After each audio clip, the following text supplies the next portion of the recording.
საღამოშვიდობის ყველას თუ ჩემი გესმით კარგად შეიძლება დავსვათ ლიუსი კომენტარებში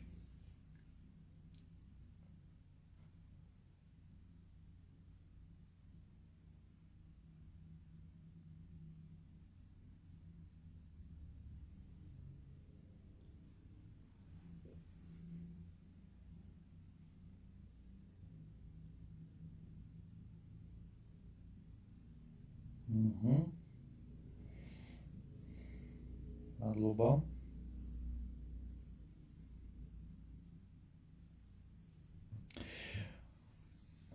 მოგესალმებით, მე ვარ ჯაფარიძე, ფსიქოლოგი, ეს არის ჩემი პეიჯი ფსიქოლოგი ვახტანგ ჯაფარიძე. დღეს ვსაუბრობთ იმაზე, თუ როგორ დავძლიოთ მარცხის ტრადიციები. შეიძლება უცნაურად მოგეჩვენოს, როგორ შეიძლება არსებობდეს მარცხის ტრადიციები.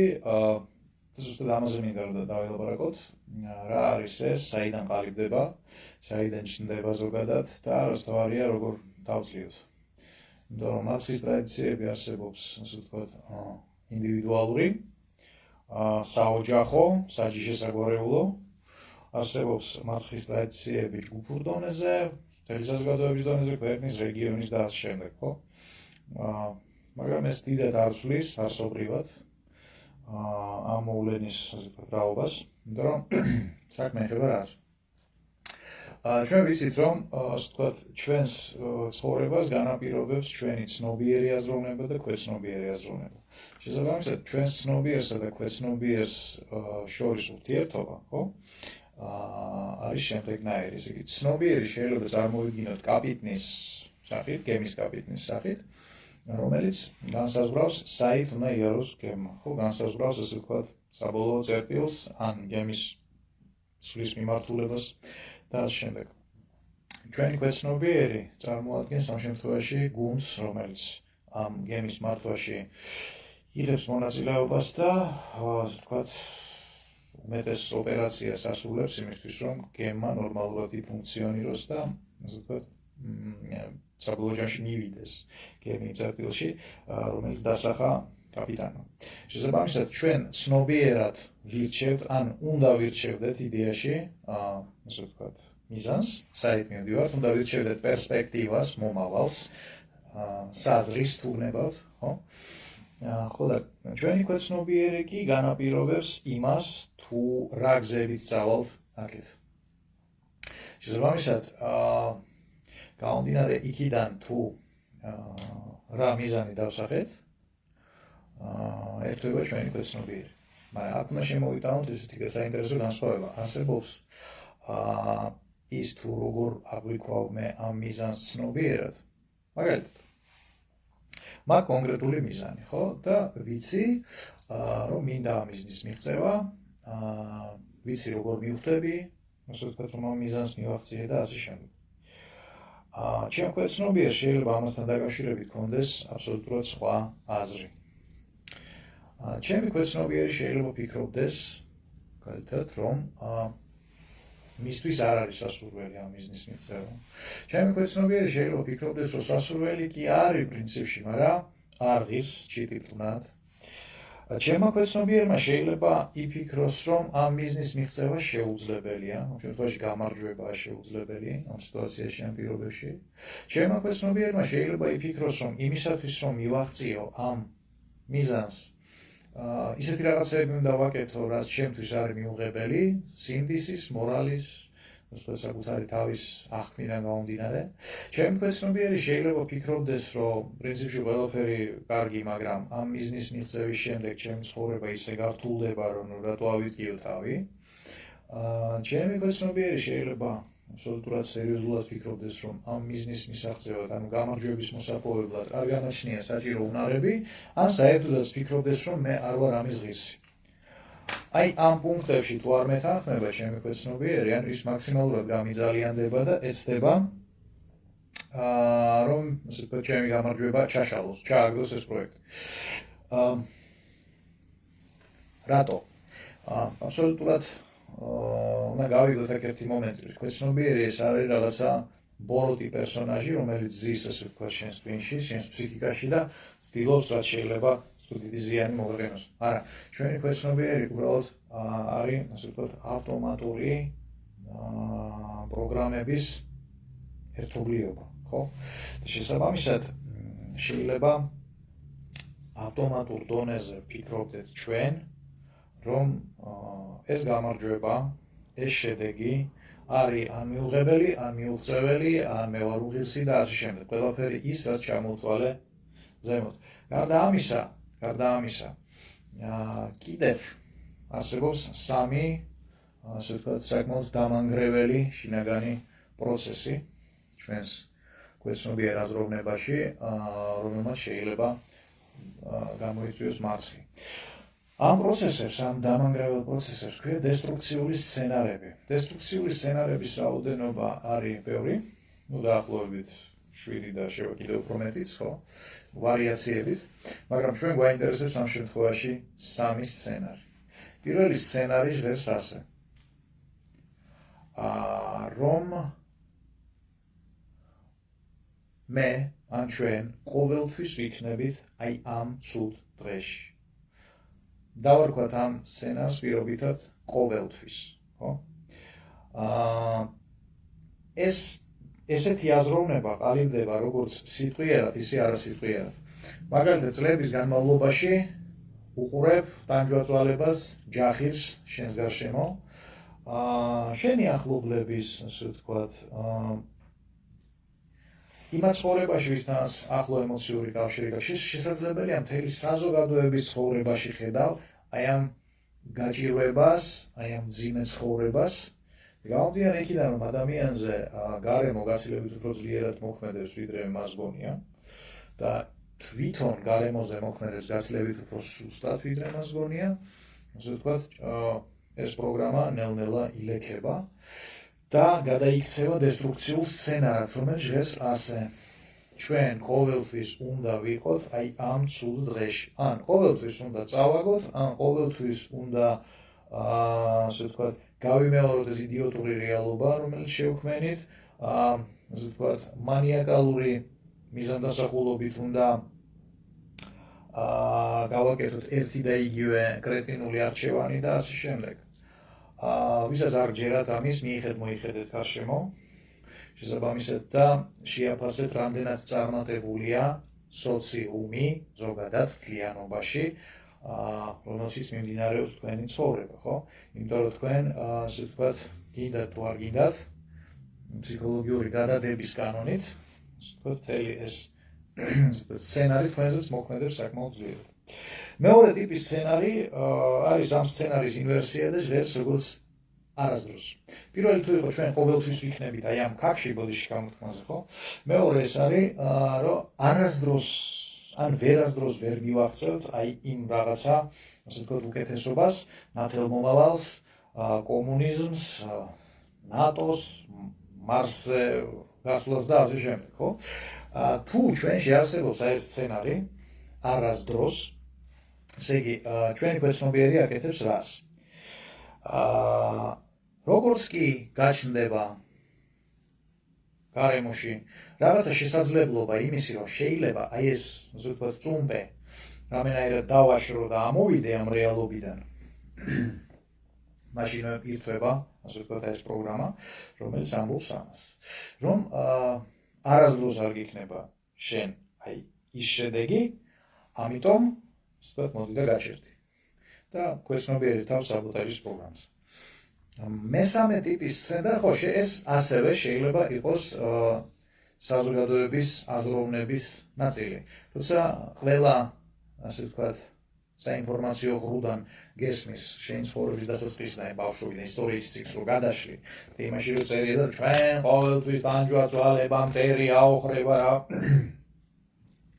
ის მტერი, ასე ვთქვათ, რატო მოდიოდა მაგალითისთვის, ხო, ეხლა გააზრება, მე არ მაქვს ასეთ საკითხული სკოლაში, ყოველ შემთხვევაში და რჩებოდა ესეთი შთაბეჭდილება, რომ უბრალოდ ასაოხრებლად მოდიოდა რაღაც. ისინი არიან ძალიან ცუდები, ჩვენ ვართ ძალიან ჩასაყლაპები და ემაშია საქმე. ну შეიძლება მე ვარ უციგნური, არ ვიცი, მაგრამ ყოველ შემთხვევაში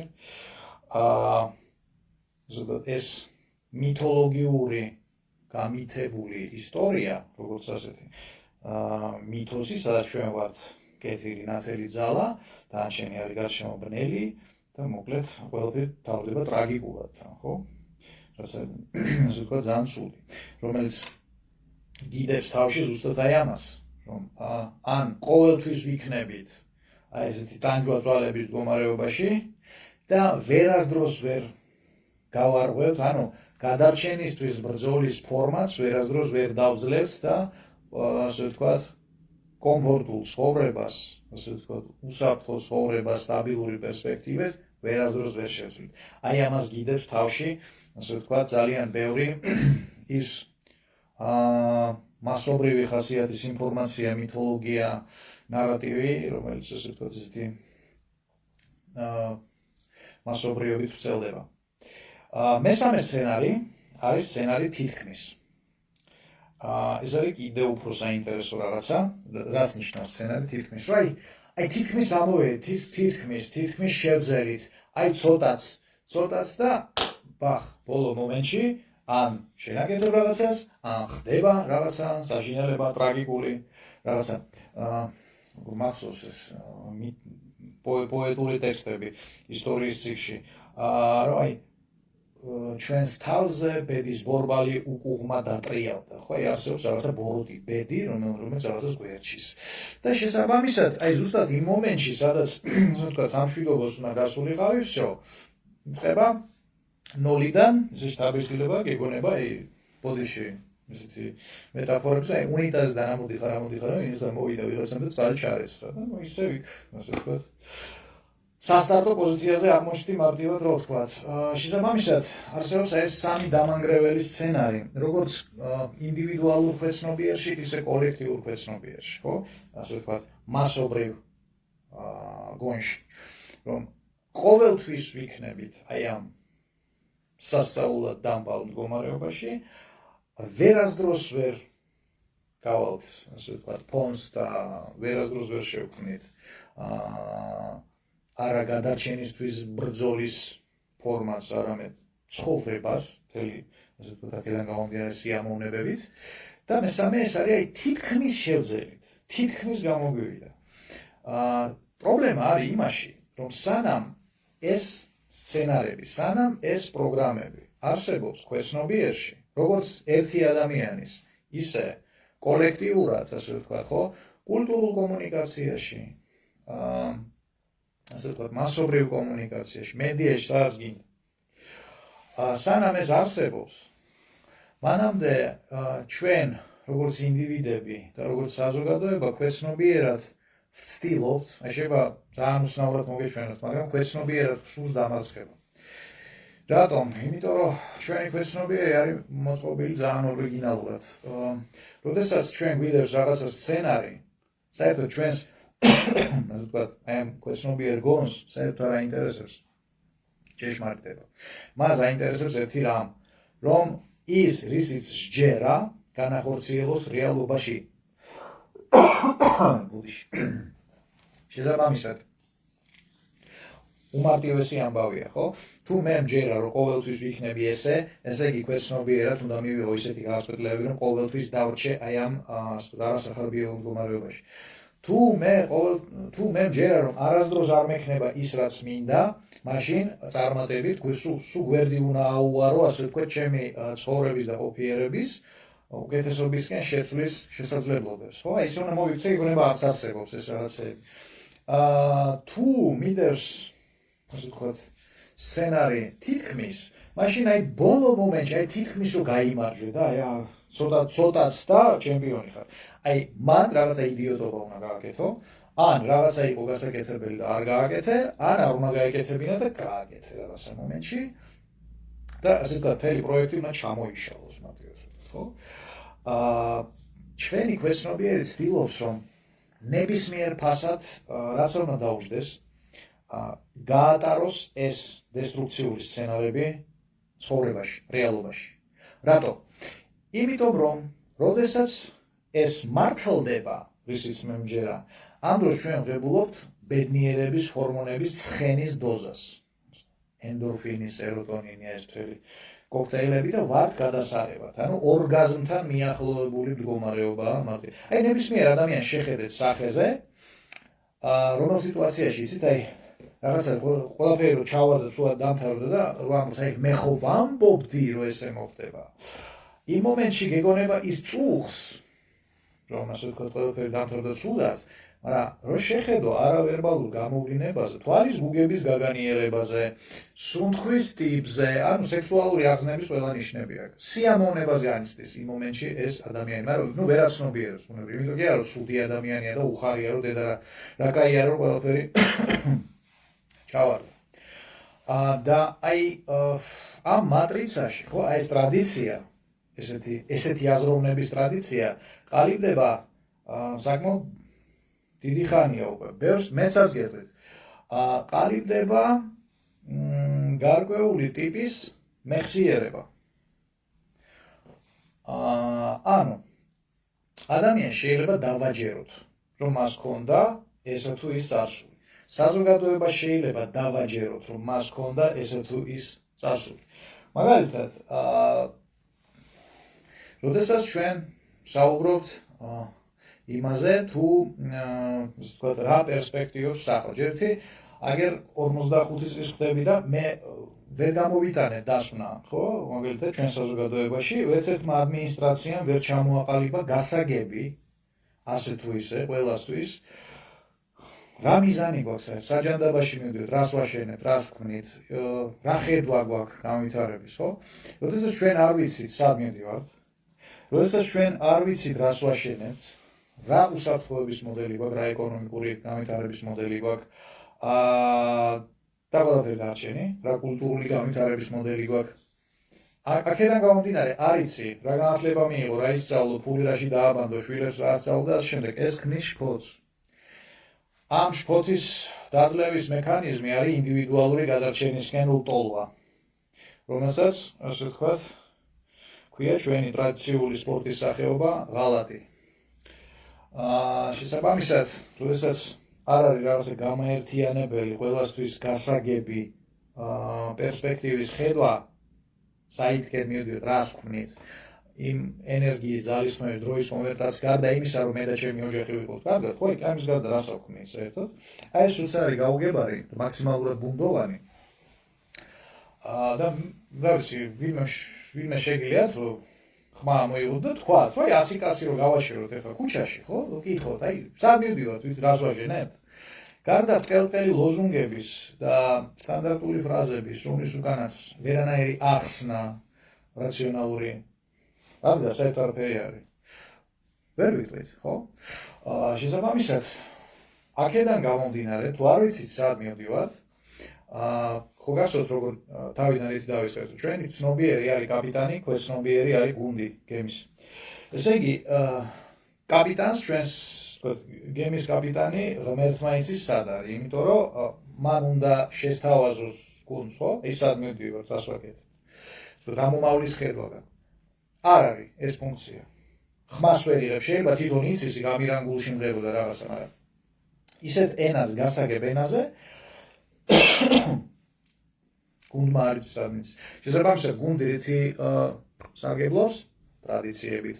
ტრადიციები რა აქვს? სააზროვნო, მინიმუმ ბოლო 100 წელი დამარცხების. ხო და გამომდინარე იქიდან, რომ ეს ავტომატური რეაქცია აზროვნების არის მომართული აქეთკენ, ვერასდროს ვერ ვიქნებით კარგად, ყოველთვის ვიქნებით აი ესე ნელთვიურ მდგომარეობაში და ჩვენ თავს არ ვეკუთვნით ისე და თითქმის გავიმაგრეთ. დიდი ალბათობით აი ეს სცენარები შეიძლება განხორციელდეს. როგორ დავძლიოთ, ასე ვთქვათ, ეს საკმაოდ ტოქსიკური, დამანგრეველი და საშიში რეალობა, რომელიც, ასე ვთქვათ, სუბიექტური რეალობა, შინაგანად, რომელიც მიგვათრევს დამარცხებისკენ. იმიტომ რომ რო შეხედო, ასე ვთქვათ, ნარატივს, ხო?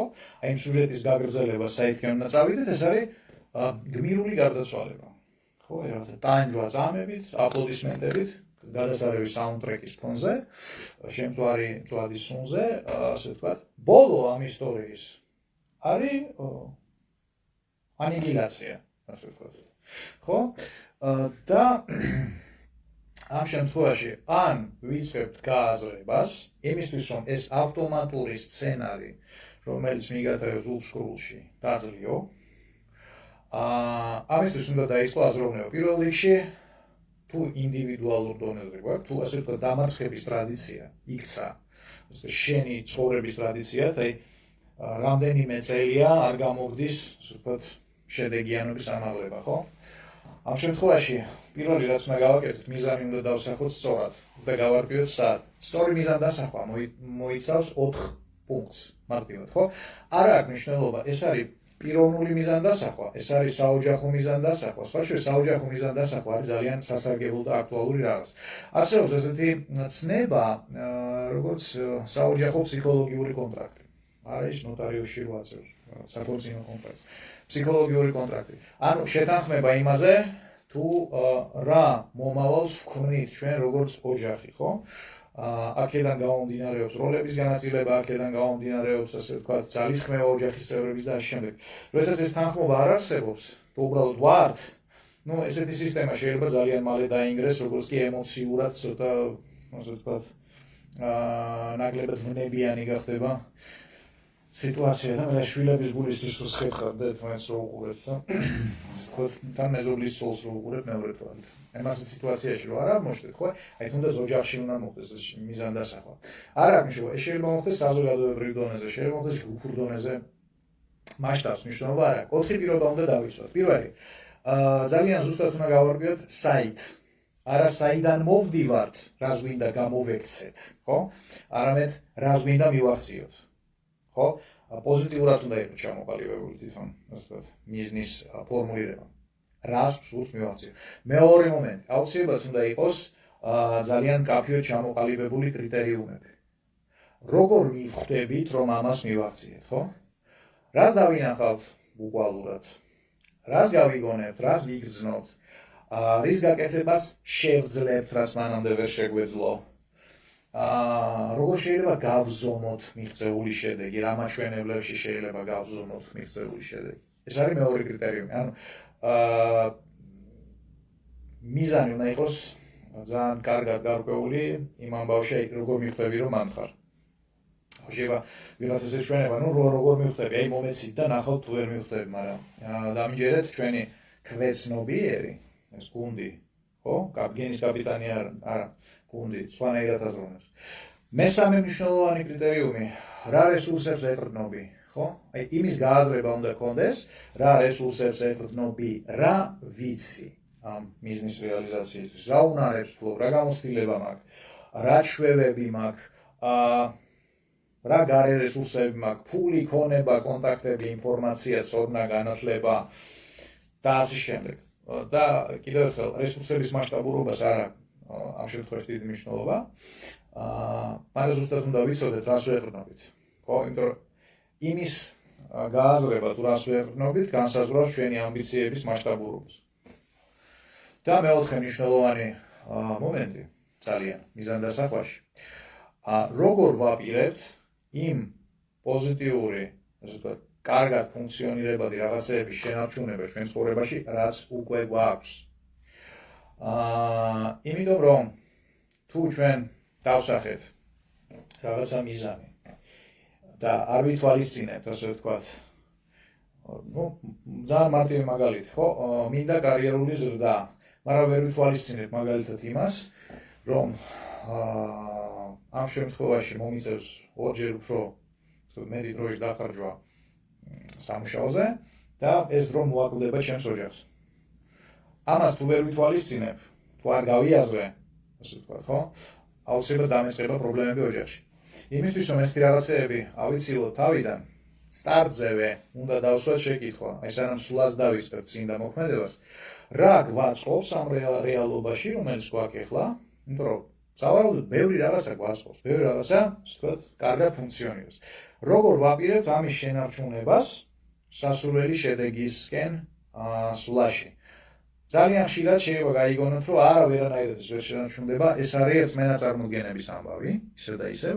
თუ ჩვენ დაუშვებთ აზრის დონეზე, რომ შესაძლებელია ერთდროულად შეინარჩუნო ნორმალური ურთიერთობები ოჯახში და გააკეთო კარგი კარიერა, დამიჯერეთ, როგორც კი ეს აზრი გაგიჩნდებათ იდეის დონეზე რომ დაუშვებთ რომ ეს შეიძლება გახდეს შესაძლებელი გვახსოვს რომ ქვეცნობიერი როგორ მუშაობს ქვეცნობიერ სურს რომ რისიც ჯერა ის გამართლდეს ამ შემთხვევაში ჩვენი ქვეცნობიერი აამოქმედებს ჩვენს სიღრმისეულ ძალიან მძლავრ რესურსებს ფსიქიკაში შემოქმედებით რესურსებს უპირველეს ყოვლისა და გაგიგვირდებათ როდესაც აღმოაჩენთ რომ თურმე კარიერას გააკეთეთ და ოჯახშიც ნორმალური სიტუაცია შეინარჩუნეთ შესაბამისად პირველი ნაბიჯი ეს არის მიზანდასახვა ხო 4 კრიტერიუმი უნდა ვიცოდეთ რის საითკენ მივდივართ უნდა ვიცოდეთ როგორ ავზომოთ მიღწეული შედეგი რა კრიტერიუმები გვაქვს უნდა ვიცოდეთ რას ვეყრდნობით რა უნარებს რესურსებს და შემდეგ ამ ბიზნესკენ სვლაში და უნდა ვიცოდეთ როგორ ვაპირებთ იმ პოზიტიური მომენტების შენარჩუნებას რომელიც აწმყოში უკვე გვაქვს ხო რომ ერთს რო ვაკეთებ მეორე არ გავაქვჩეთ მოტივს შემდეგ მნიშვნელოვანი მომენტი მას შემდეგ რაც რაციონალურად ჩამოვაყალიბეთ აი ეს 4 პუნქტი ძალიან მნიშვნელოვანია ასე ვთქვათ ჩვენი ქვეცნობიერისთვის ლამაზი სურათები დავხატოთ ამ თემას იმიტომ რომ ჩვენი შემოქმედებითი ქვეცნობიერის აი იმ ქვეცნობიერის იმ შესანიშნავი გუნდის რომელიც შინაგანად ზის ჩვენში ხო რომელსაც ძალიან დიდი პოტენციალი აქვს შექმნას რაღაცეები უბრალოდ საკმარისია ზუსტად დაუსახო ამოცანა აი ამ ჩვენი შემოქმედებითი გონის საყვარელი ენა არის ფერადი სურათები ხო ამ შემთხვევაში თუ ინდივიდუალურ მიზანდასახვას ეხება საქმე ამ შემთხვევაში შეიძლება დახუჭო თვალე და წარმოიდგინო შენი მიზანი მას შემდეგ რაც გაიაზრეს ყველაფერი აი დიდი უზარმაზარი რაც შეიძლება დიდი ფერადი სურათის სახით იმიტომ რომ პატარა ზომის სურათები ჩვენზე ვერ მოქმედებს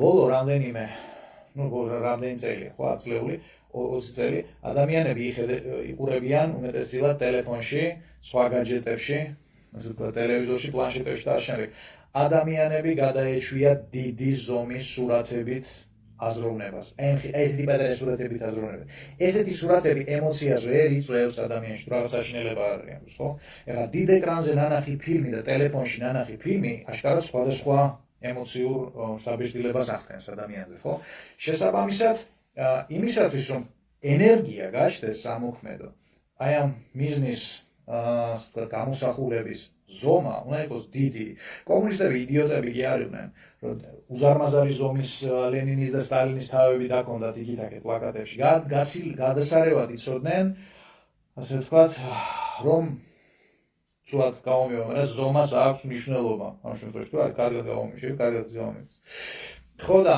როდესაც მიზანს ვსახავთ ძალიან მნიშვნელოვანია რომ ასე ვთქვათ მიზნის სურათი იყოს დიდი ანუ ვიზუალურად იყოს გაფორმებული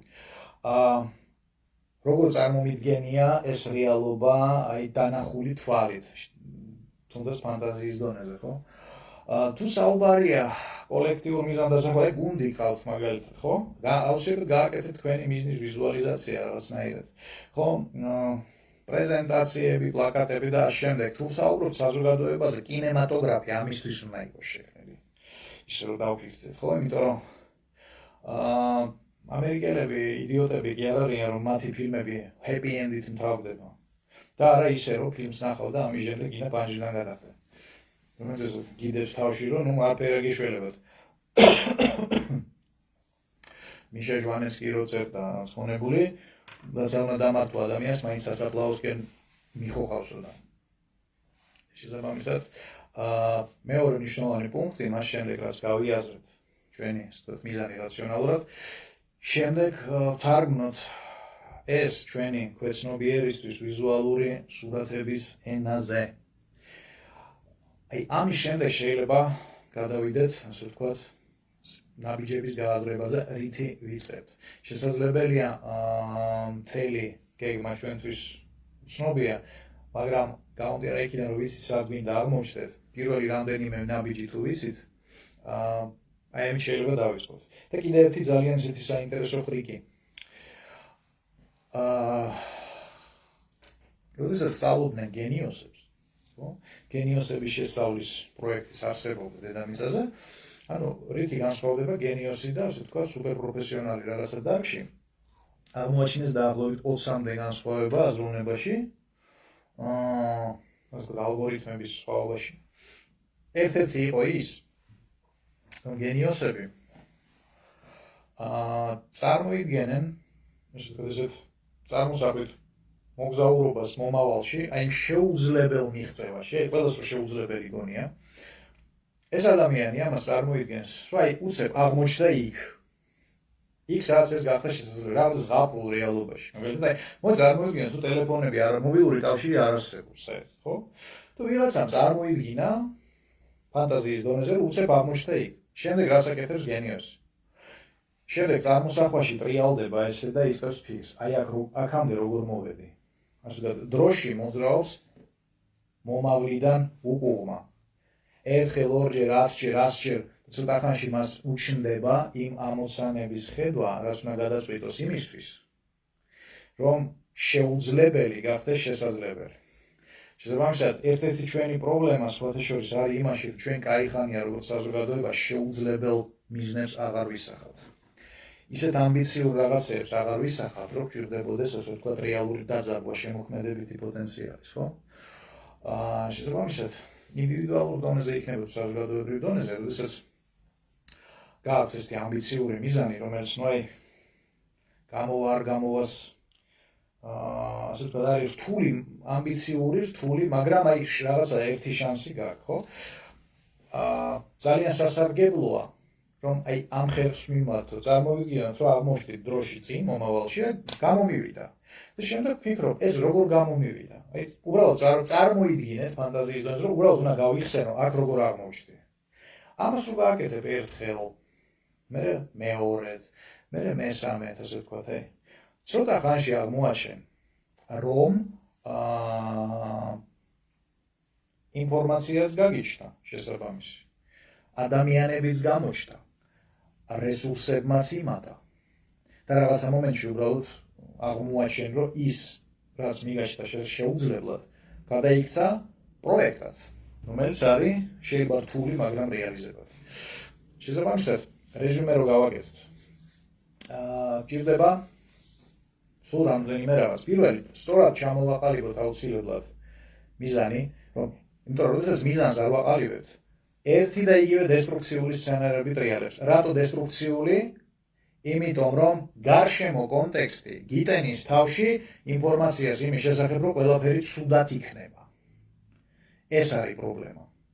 შესაბამისად, პიროვნულად შენ თვითონ ისახავ, ასე ვთქვათ, აი ამ იდიოტური პერმანენტული დამარცხების მაგივრად რა მინდა.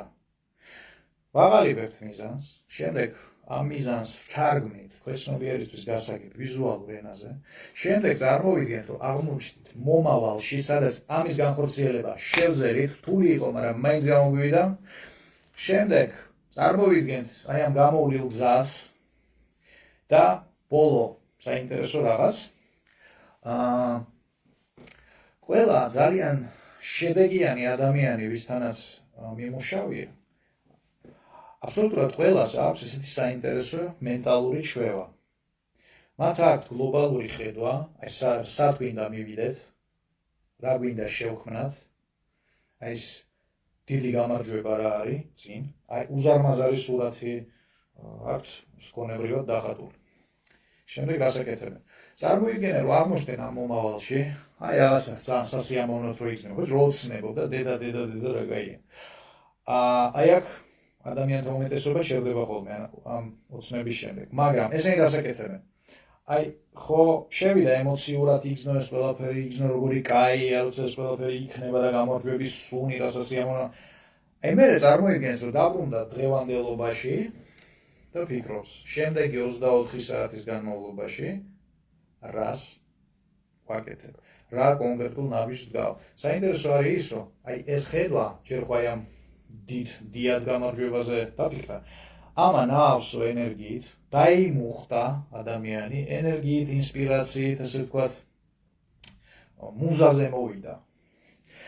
შემდეგ აი ამ განწყობით იწყებს ფიქრს იმაზე, დღეს რას ვაკეთებ? აი ამ ენერგიას, ამ ენერგიის ინვესტირებას ახდენს აი იმ კონკრეტულ მოქმედებებში და იმ მოქმედებებს აი ამ ენერგიით ისე გადასარევად აკეთებს, ისე პროდუქტიულად აკეთებს, რომ პრაქტიკულად მისი ყოველი დღე არის აი ამ მცირე გამარჯვებების ჯაჭვი.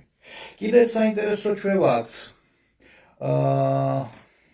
ასე ვთქვათ, ეს შედეგიან ადამიანებს. და ეს ამ ჩვევის მნიშვნელობის ამ ჩვევის ესე ვთქვათ მნიშვნელობა აი ამ პერმანენტული დამარცხებულობის მატრიცის დასაძლევად ძალიან მნიშვნელოვანია. აქვე სანამ ვიტყოდი იმის რა ჩვევაა ეს, მინდა გავიგოთ კიდევ ერთი რამ.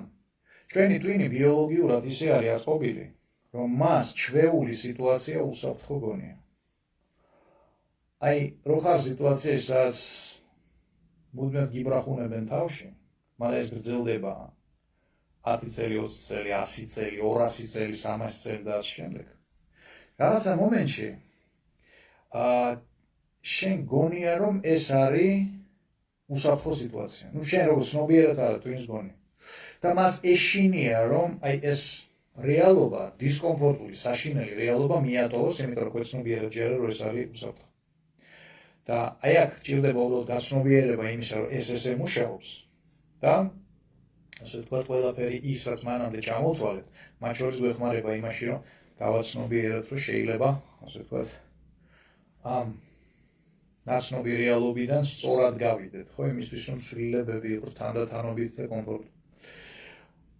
შესაბამისად, კიდევ ერთი ძალიან მნიშვნელოვანი ჩვევა, ეს არის საკუთარი გამარჯვებების ანალიზი. იმიტომ რომ ძალიან ხშირად გვესმის, რომ საჭიროა შეცდომების ანალიზი, შეცდომებზე სწავლობენ. კი, აქვს მნიშვნელობა შეცდომების გაანალიზებას, როგორ არა. მაგრამ ამასთან ერთად უნდა გვავიწყდება, რომ გამარჯვების ანალიზს, გამარჯვების გაანალიზებას კიდევ უფრო დიდი მნიშვნელობა აქვს. იქიდან გამომდინარე თუ როგორ ფუნქციონირებს ჩვენი თავის ტვინი. როგორ გავაანალიზოთ გამარჯვება და წარმატება. იმ შემთხვევაში თუ თქვენ დღეში აი მოდი ესე ვთქვათ, ერთი თვის მანძილზე ყოველ დღე რაიმე ერთ დიდ მასშტაბიან ან მცირე მასშტაბიან გამარჯვებას გაანალიზებთ იმ ალგორითმის მიხედვით, რომელსაც მე ახლა შემოვთავაზებ, ის ხარისხობრივი პროდუქტიულობის ნახტომი, რომელსაც შემდეგ დააფიქსირებთ ერთ თვეში, აი გაგავოცებთ. ასე იგი როგორ ვაკეთებთ ამას? გაიხსენეთ ნებისმიერი თქვენი დიდი თუ პატარა წარმატება. არა აქვს მნიშვნელობა. სკოლაში მაგალითად დაუკარით პიანინოზე კარგად. ან ფეხბურთში ჩემპიონატი მოიგეთ. ან კიდევ რამ დისერტაცია დაიცავით, ხო? ან წარმატებული შვილი აღზარდეთ. არანაირი მნიშვნელობა არ აქვს. ის, რასაც თქვენ განიხილავთ დიდ თუ პატარა წარმატებად. გაიხსენეთ ეს მომენტი და გაანალიზეთ რა თვალსაზრისით. პირველი შეკითხვა, რომელიც უნდა დაუსვათ საკუთარ თავს, რამ მომცა ასე ვთქვათ, ამის მოტივაცია. ხო? სანამ რაღაცა შედეგს მივახცევ, ჯერ დასაწყისში მოტივაცია გაჩნდა, ხო? აი რამ გამიჩინა ამ წარმატებისკენ სulis მოტივაცია. ეს არის პირველი და ძალიან მნიშვნელოვანი მომენტი. იმის გაცნობიერებას გვაძლევს როგორ ვიქმნი მოტივაცია, სად არის ჩემი მოტივაციის წყაროები. მეორე მომენტი, როგორ დავსახე მიზანი. ხო? აი რა მიზანი მქონდა? როგორ ჩამოვაყალიბე ამოსან. მესამე მომენტი, რას ვაქცევდი ყურადღებას იმისთვის, რომ შემეფასებინა საკუთარი მოქმედებების სისწორე, შედეგიანობა, ეფექტურობა. შესაბამისად, რას მივაქციე ყურადღება, ხო? როგორც შინაგანად, ისე გარეგანად. საიდან ხვდებოდი, რომ სწორად მივდივარ. კიდევ ერთი საინტერესო მომენტი, როგორი იყო ჩემი მოქმედებების თანმიმდევრობა, მოქმედების ალგორითმი, რა რის მერე გავაკეთე. საიდან ხვდებოდი, ასე ვთქვათ, რა თანმიმდევრობა უნდა გავამეყენებინა. საიდან ვღებულობდი ამ ინფორმაციას. კიდევ მომენტი მნიშვნელოვანი. იმ შემთხვევაში თუ რაიმე მოქმედება შემცას შედეგი ვერ მოქონდა სათანადო, ხო? აი რაღაცაში გავიჭედე. გამომდინარე იქიდან, რომ ეს არის ვიხსენებ წარმატებულ რაღაცას, რომელიც შედეგი დასრულდა საბოლოო ჯამში, გამარჯვებით დასრულდა. აი ამ შემთხვევაში ძალიან მნიშვნელოვანი გავიხსენებ, როგორ მივხვდი, როცა რაღაცაში გავიჭედე, ხო? გამოსავალი როგორ ვიპოვე. როგორ ვაზროვნებდი იმისთვის, რომ ასე ვთქვათ, შემდეგი სწორი ნაბიჯისთვის მიმეკვია. და ბოლო კიდევ ერთი მნიშვნელოვანი მომენტი ამ ანალიზის სისრულისთვის, რა შინაგან მდგომარეობაში გამომდის ესეთი რაღაცები, ხო? აი მაგალითად ძალიან მაგარი კვლევა ჩავატარე რაღაცაში, ხო? მე კიდევ უფრო მაგარი პრეზენტაცია გავაკეთე. როგორ შინაგან მდგომარეობაში ვაკეთებდი ამას, რომ გამომივიდა ეს ყველაფერი. აი ეს 6-7 შეკითხვა იყო, აღარ მახსოვს, არ ვთვლიდი. აი ამ ალგორითმს თუ მიყვებით, თუ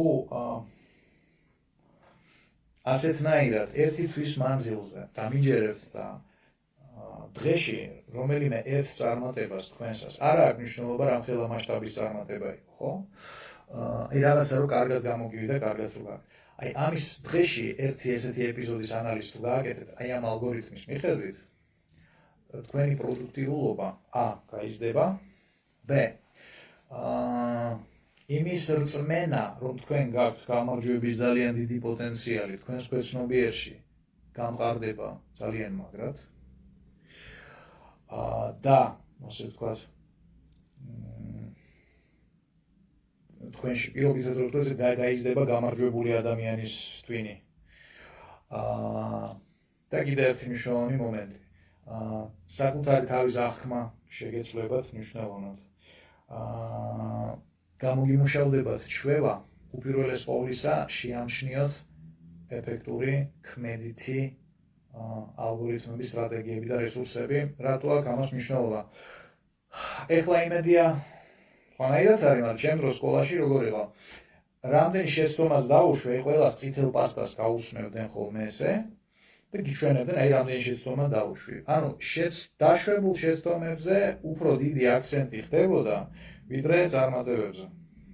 შესაბამისად, მუშავდებოდა ჩვევა, პირველ რიგში მემექცია ყურადღება იმისთვის, რაც არ მუშაობს. ეხლა წარმოიდგინეთ, რომ გაქვთ ჩვევა, ავტომატური ჩვევა თავიდან ამჩნევ, ასე ვთქვათ, წარუმატებელ ვარიანტებს, არამუშავ ვარიანტებს, ასე ვთქვათ, არაქმედით სტრატეგიებს, უსარგებლო ინსტრუმენტებს და ცხოვრება შენ წინაშე აყენებს რაღაცა ამოცანას.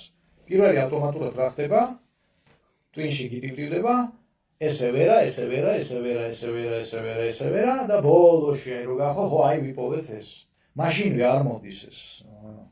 ასე ვთქვათ, წარმატებული ქცევის ალგორითმი, ხო? ჯერ მოდის აი ეს ნაგავი 90%. შესაბამისად, საკუთარი წარმატების ალგორითმის ანალიზი სპობს, ასე ვთქვათ, შლის აი ამ იდიოტურ ავტომატიზმს, რომ ჯერ შევამჩნიოთ ასე ვთქვათ, შეცდომის მქონე ალგორითმები და არამუშა სტრატეგიები და ინსტრუმენტები. აი ესეთი, ასე ვთქვათ, მარტივი არამარტივი არ ვიცი, მაგრამ ძალიან ეფექტური მიდგომით შეგიძლიათ, ასე ვთქვათ, დაიწყოთ, მიყვეთ ამ მიმართულებით. სვლას ასევე შემიძლია გითხრათ, რომ მათთვის, ვისაც გსურთ უფრო მეტი ინსტრუმენტი ასე ვთქვათ, შეისწავლოთ ამ თემაზე. გამოიწერეთ ჩემი გვერდი, ძალიან ბევრი ინსტრუმენტი და პრაქტიკული ვიდეო უყურებთ ამ გვერდზე. გარდა ამისა, შეგიძლიათ ჩემს გახურულ კლუბში გაწევრიანდეთ, რომელსაც ქვია ნეიროსპექტივა და ასევე შეგიძლიათ ჩემს page-ზე ნახოთ ამის შესახებ ინფორმაცია. ამ კლუბში, ასე კი, თვეში ორჯერ გვაქვს ლაივები, დახურული მასტერკლასები, ასევე ვიდეოთეკის დონეზე ნელ-ნელა ივსება საკუთარ თავზე სამუშაო ინსტრუმენტები. შესაბამისად და ფასია ძალიან ხელმისაწვდომი. თუ გსურთ, მაქსივცეში შეგიძლიათ გაერთიანდეთ. გარდა ამისა, ჩემთან გაქვთ უკავშირი, შეგიძლიათ საკუთარ თავზე მუშაობის დროს თან შეკითხვები რო გიჩნდებათ, ამაზეც მიიღოთ პასუხი. თუ გვაქვს რაიმე შეკითხვები, რომ მანამდე ვერ გკითხულობდი ამას ელემენტარულად, რამე შეკითხვა თუ გაქვთ იმასთან დაკავშირებით, ასე ვთქვათ, რაზეც ვილაპარაკეთ, კი ბატონო, მზად ვარ გიპასუხოთ.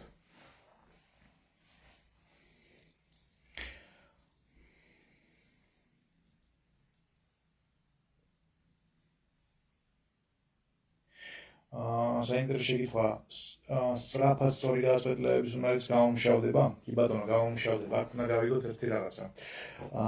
გადაწყვეტილებების მიღების დროს ინტუიცია შეგიძლიათ უსმინოთ, თუ აკეთებთ რაღაცას, რაც თქვენთვის არის ნაცნობი და ბევრჯერ გაიკეთებიათ, იმიტომ რომ ინტუიცია ყალიბდება გამოცდილების საფუძველზე. აი თუ ახალი რაღაცაა თქვენთვის, ხო? ინტუიციას ნოენდობით მაქსიმალურად შეაგროვეთ ინფორმაცია მაქსიმალურად გაანალიზეთ, დაწონდეთ და ისე მიიღეთ დასვეტლება. ისე კი ტექნოლოგიურ დონეზე, საკმაოდ მარტივია. ახლო მომავალში გავაკეთებ ალბათ მას რა ქვია პროგრამა შეუზღუდა მიღწევების მარათონს, ძალიან ბევრი ადამიანი მთხოვს და აი მარათონში თუ გამოვყვებით ამ პროგრამაში ერთ-ერთი დღე სპეციალურად არის მიძღვნილი, ასე ვთქვათ, გადაწყვეტილებების მიღების სტრატეგიის დახვეწაზე. იმიტომ რომ საერთოდ მე გადაწყვეტილების მიღებას ადამიანს ვასწავლიდი, აი 10 წლის რო გახდება, როგორც კი, ხო? ყოველ შემთხვევაში დავრწმუნებული, აბა იცის თუ არა, სკოლაში ვასწავლიდი ამას საგნის დონეზე. იმიტომ რომ ხანხა ადამიანები ისე ბერდებიან, რომ არიციან, რომ ეს არის ალგორითმიზირებული უნარი, ანუ რეცეპტი არსებობს, როგორ რა რის მერე უნდა გავაკეთოთ, რომ მივიღოთ სწორი გადაწყვეტილებები. და ამიტომ ეს არის ყოველთვის დიდი ემოციური აღდგინების შედეგი. ემოციები ადამიანს უშლის გადაწყვეტილებების მიღებას, იმიტომ რომ ძლიერი ემოციების ფონზე ჩვენ ტვინის ნაწილი, რომელიც ანალიტიკურ ფუნქციებზე პასუხისმგებელი, უბრალოდ ითიშება. დამუშავებს და ინტელექტი ეცემა კოკერ სპანიელის დონემდე. აქედან გამომდინარე ყველა სავალალო შედეგი. კეთილ და პატიოსანი. პრინციპში მე მგონი ამოვწურეთ თემა. დიდი იმედი მაქვს, რომ ასე ვთქვათ, საზოგადოებაში გაჩნდება ჩვენთან საქართველოში დისკუსია და რომელიც გამოიღებს საბოლოო ჯამში შედეგს, სად მივდივართ, რას ვქნით, რას ვაკეთებთ. კაიხნის წინ უნდა გაკეთებული იყო ეს, მაგრამ ვერა და ვერ. ხო და ყველაფერი, ასე ვთქვათ, შევთანხმდებით ბოლო-ბოლო იმაზე, თუ სად მივდივართ და როგორ შევინარჩუნოთ ის კარგი, რაც უკვე გვაქვს. კეთილ და პატიოსანი. აბა, ჩემო კარგებო, გაუფრთხილდით საკუთარ თავს, გაუფრთხილდეთ ერთმანეთს, ყველაფერი კარგად იქნება და მომავალ შეხვედრამდე.